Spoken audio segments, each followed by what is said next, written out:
Horror lovers तैयार हो जाओ एक समुद्री डरावनी कहानी के लिए। The last voyage of the Demeter यानी डिमीटर की आखिरी यात्रा। एक ऐसी कहानी जो तुम्हारी नींदें छीन लेगी, दिल दहला देगी और हाँ, ड्रैकुला, उसका जिक्र भी रूह कंपा देगा।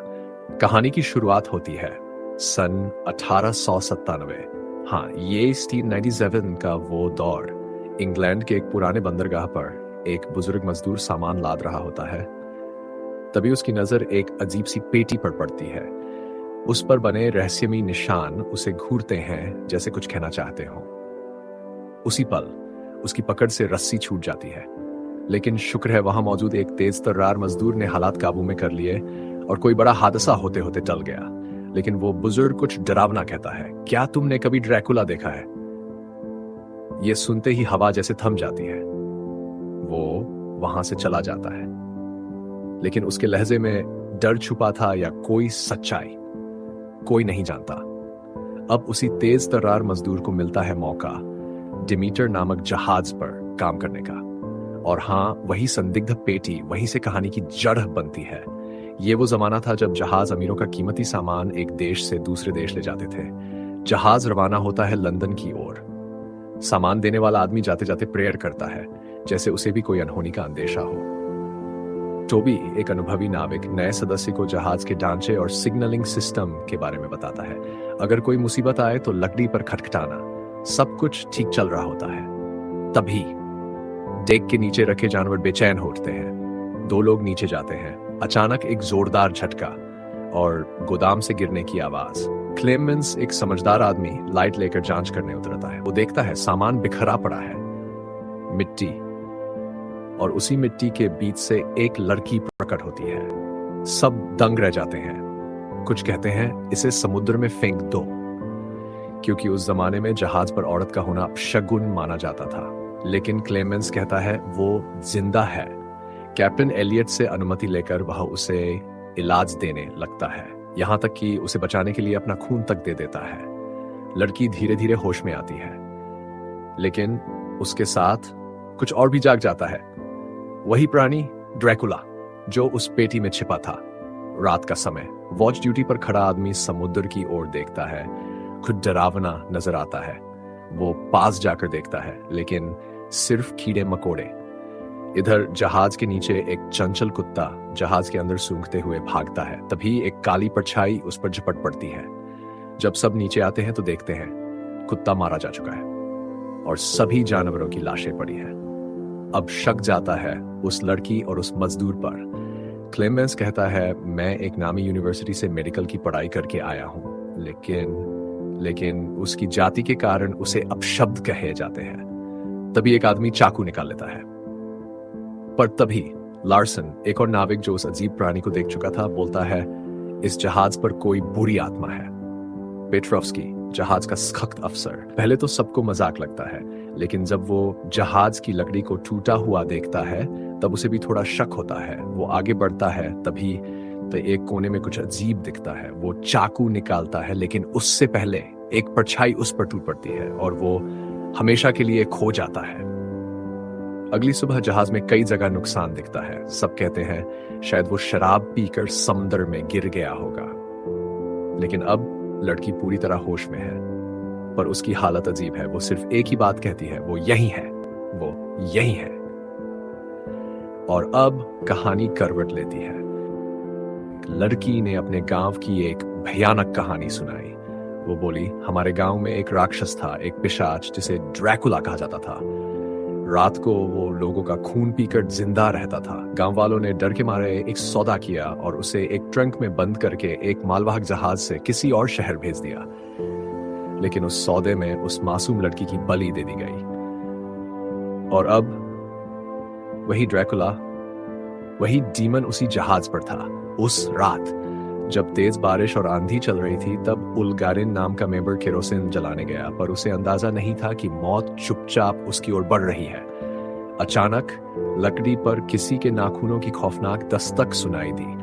पहले तो लगा कोई साथी मजाक कर रहा है, लेकिन फिर दूसरे क्रू मेंबर ने भी वही आवाज सुनी और तभी ऊपर से वो भयानक प्राणी उन पर झपट पड़ा।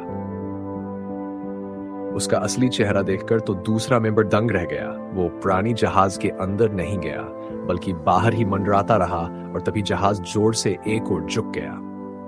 अब सब लोग कंट्रोल रूम की तरफ भागे।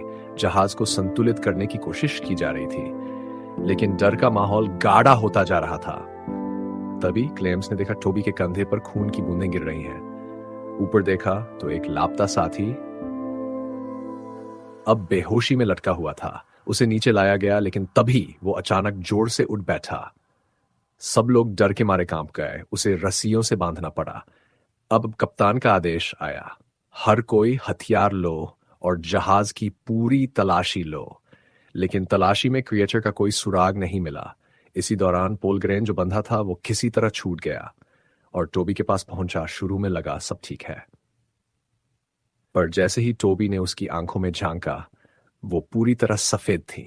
अब टोबी ने खुद को एक कमरे में बंद कर लिया, लेकिन तभी बाहर से तेज तेज दरवाजा पीटने की आवाज आने लगी। अब अपना सिर दरवाजे से मार रहा था। पूरे जहाज पर सन्नाटा फैल चुका था, और फिर ड्रैकुला सबके सामने था।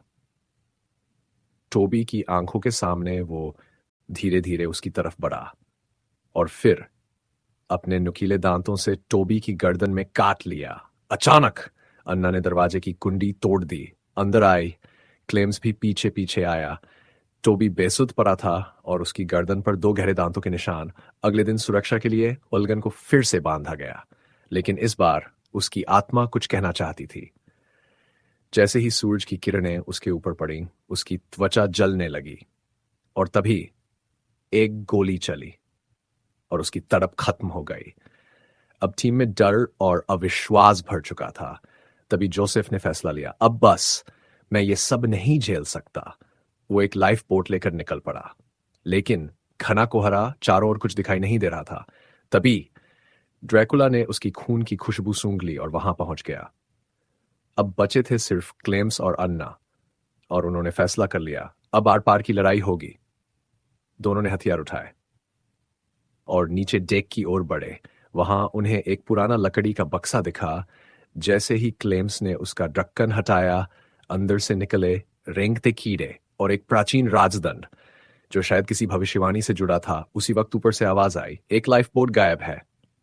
और थोड़ी देर बाद वही बोट वापस आई। अगले ही दिन उसकी मौत की खबर पूरे जहाज में फैल जाती है, लेकिन अंतिम विदाई के वक्त किसी ने चादर के नीचे हलचल देखी। वो जिंदा है? सब चौंक गए। मगर जैसे ही चादर उठी, कुछ नहीं था। क्लेमेंस समझ गया, ये टोबी नहीं है, ये कुछ और है, और उसने उसे तुरंत समुद्र में फेंक दिया। अब बस एक ही उम्मीद थी, ड्रैकुला को जहाज समेत डुबा देना। लंदन लंदन एक दिन दूर था, और अगर वो वहां पहुंचा तो अगला शिकार पूरी दुनिया बन सकती थी। सबने मिलकर योजना बनाई, एक जाल बिछाना होगा।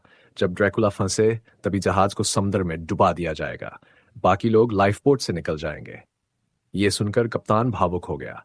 ये जहाज अब तक मेरा घर था, लेकिन उसने खुद इस मिशन की कमान संभाली। रात आई और समंदर पर छा गया एक घना कोहरा।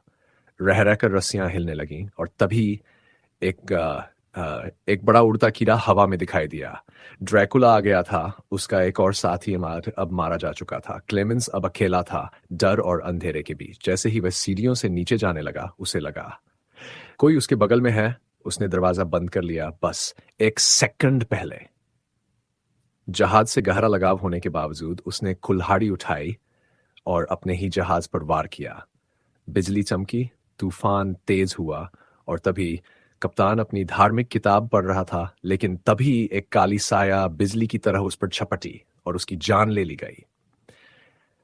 अब क्लेमेंस को ललकारना पड़ा, ड्रैकुला सामने आ। लेकिन अंधेरा तो ड्रैकुला का हथियार था। एक झटके में उसने क्लेमेंस को हवा में उछाल दिया, और तभी धाये पीठ पर लगी गोली अन्ना ने चलाई थी। लेकिन अगले ही पल ड्रैकुला ने अन्ना को जकड़ लिया। उसका दम घुटने लगा।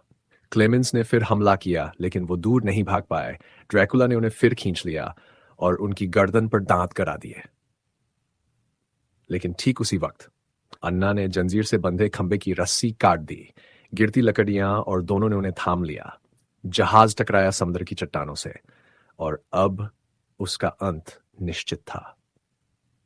उस सितंबर 1897 अगली सुबह क्लेमेंस और अन्ना समुद्र में तैरते रहे पूरी रात, लेकिन सुबह जब सूरज निकला, सच सामने आया।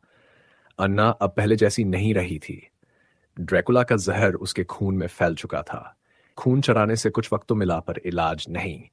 उन्होंने एक आखिरी बार एक दूसरे को देखा। अन्ना मुस्कुराई और धीरे धीरे समंदर की धुंध में खो गई। लंदन। कुछ हफ्तों बाद क्लेमेंस ने एक नई जिंदगी शुरू की, लेकिन तभी एक रात दरवाजे पर दस्तक हुई। जब दरवाजा खोला, वो चेहरा देखा जो कभी खो गया था, अन्ना। लेकिन अगली ही पल वो चेहरा कोहरे में गुम हो गया। तो क्या ड्रैकुला खत्म हो गया, या बस छिपा है किसी नए शिकार की तलाश में? The last voyage of the Demeter, एक ऐसा समुद्री डर जो कभी नहीं डूबता। अगर आप भी इस कहानी से हिल गए हैं तो लाइक करें, कमेंट करें और ऐसे ही कहानियों के लिए सब्सक्राइब करना मत